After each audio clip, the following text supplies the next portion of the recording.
प्रिय विद्यार्थियों नमस्कार।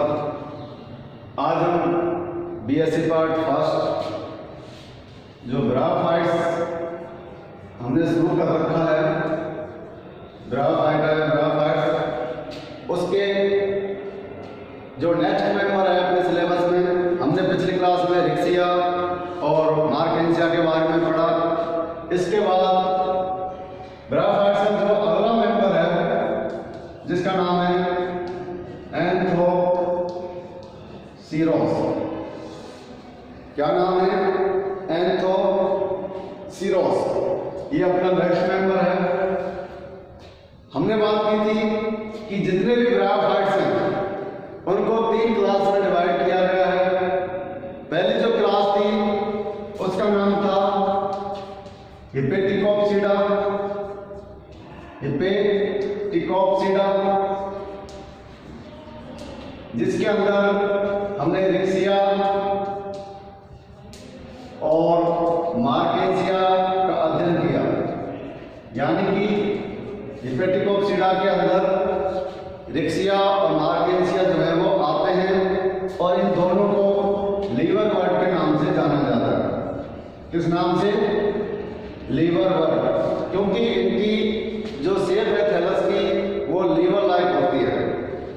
दूसरी जो क्लास है ग्राफाइट्स की उसका नाम है एंथोसिरोटोप्सिडा। क्या नाम है? एंथोसिरोटोप्सिडा। और इस एंथोसिरोटोप्सिडा के अंदर अपने सिलेबस के अंदर जो मेंबर है उसका नाम है एंथोसिरोस। क्या नाम है? एंथोसिरोस। एंथोसिरोटोप्सिडा के अंदर आने वाले जितने भी मेंबर हैं ग्राफाइट्स के उनको किस नाम से जाना जाता है? हॉर्नवर्ट। उनको हॉर्नवर्ट के नाम से जाना जाता है। हॉर्नवर्ट के नाम से जाना जाता है। देखिए लीवर वर्ड, हॉर्नवर्ट, ये एग्जाम में कई बार छोटे क्वेश्चन जो है वो पूछ लिए जाते हैं। तो इनको हॉर्नवर्ट इसलिए कहा जाता है। देखिए जब हम इनके थैलस के बारे में चर्चा करेंगे तो इनके थैलस के ऊपर हमने बात की थी राइजोम्स वगैरह ये तो होते हैं। इनका जो थैलस है डॉर्सिवेंट्रल प्रकार का होता है, यानी डॉर्सल सरफेस पाई जाती है और वेंट्रल सरफेस पाई जाती है। ये हमने बात की थी। अब हम बात करेंगे कि इनके थैलस के ऊपर जो डॉर्सल सरफेस है वहां से इनकी गैमेटोफाइट स्टेज के ऊपर कुछ इस प्रकार की संरचनाएं डेवलप होती हैं और ये जो स्ट्रक्चर्स हैं इनको कहा जाता है क्या? स्पोरोगोनियम। क्या कहा जाता है? स्पोरोगोनियम बोल दीजिए, या इसी स्टेज को हम कह देते हैं क्या? स्पोरोफाइट। ये क्या होता है इनका? स्पोरोफाइट या बीजाणुविद होता है। तो इनकी जो आकृति आपको दिखाई दे रही है ये कैसी दिखाई देती है? ये हॉर्न लाइक, सींग जैसी, जानवर या पशु के जो सींग हैं इस प्रकार के, तो उन सींग जैसी आकृति की स्ट्रक्चर्स इनके थैलस के ऊपर हमें दिखाई देती है, इसलिए इन्हें हॉर्नवर्ट के नाम से जाना जाता है। तो ये आपको ध्यान रखना है, लीवर वर्ड और हॉर्नवर्ट क्या है और इनको क्यों कहा जाता है। अब देखिए हम बात करें एंथोसिरोटोप्सिडा जो है वो ग्राफाइट समुदाय का एक छोटा वर्ग है। यानी कि बहुत ही कम मेंबर्स इसके ग्राफाइट्स के इस क्लास के अंदर पाए जाते हैं, जिसमें कुल 6 जो जीनस हैं वो हैं और इनकी स्पीसीज यदि हम बात करें तो 300 के लगभग पाई जाती हैं। तो ये कोई हमें एग्जाम दृष्टि से कोई इंपॉर्टेंट चीज नहीं है। अब हम बात करते हैं कि एंथोसिरोटोप्सिडा जो है उसका क्लासिफिकेशन क्या है, क्योंकि हम जब भी कोई मेंबर पढ़ते हैं उसका वर्गीकरण जरूर लिखते हैं। तो सबसे पहले हम बात करेंगे डिवीजन, जिसको हम प्रभाग कहते हैं। डिवीजन क्या हो जाएगा? ग्राफाइटा। डिवीजन क्या है? ग्राफाइटा। डिवीजन के बाद हम क्या लिखते हैं? क्लास, जिसको हम वर्ग कहते हैं। और वर्ग है इसका क्या? एंथो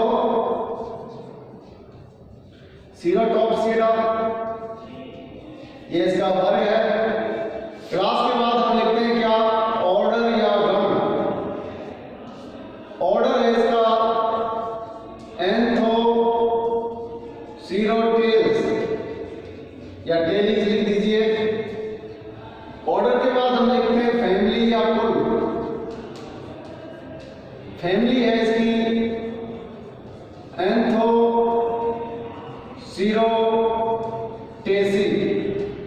और लास्ट में हम लिखते हैं जीनस। जीनस है इसका एंथोसिरोस। जीनस क्या है? एंथोसिरोस। तो ये है इसके वर्गीकरण के बारे में।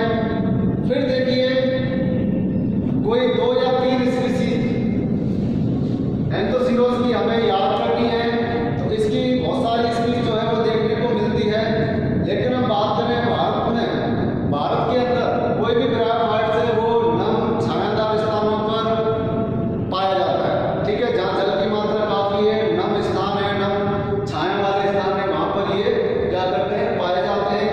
तो भारत के अंदर कुछ इसकी स्पीसीज हैं जो मेन है, जो हमें दिखाई देती हैं।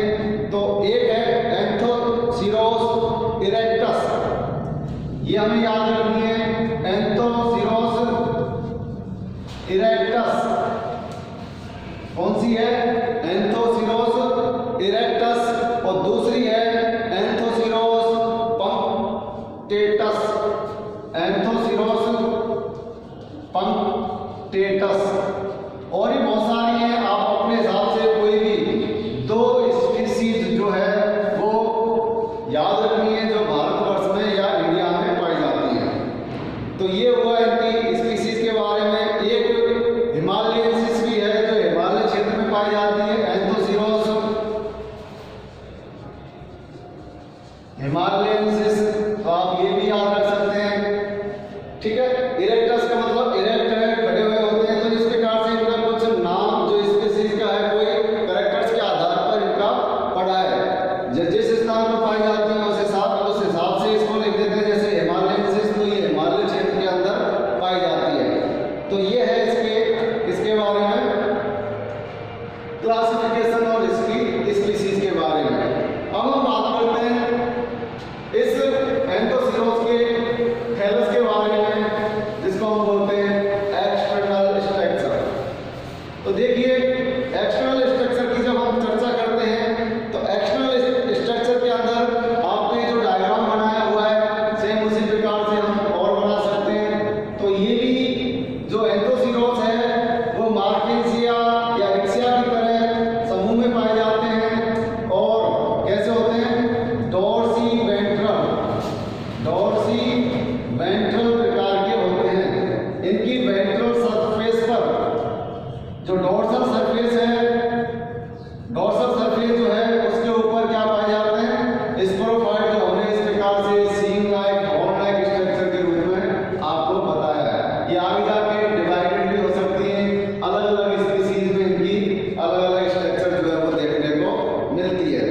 ठीक है, उसके बाद हम बात करें कि इसके अंदर यदि हम बात करें, जैसा हमने रिक्सिया और मार्केसिया के अंदर देखा कि इसका थैलस 2 रीजन्स में जो है वो डिवाइड होता है।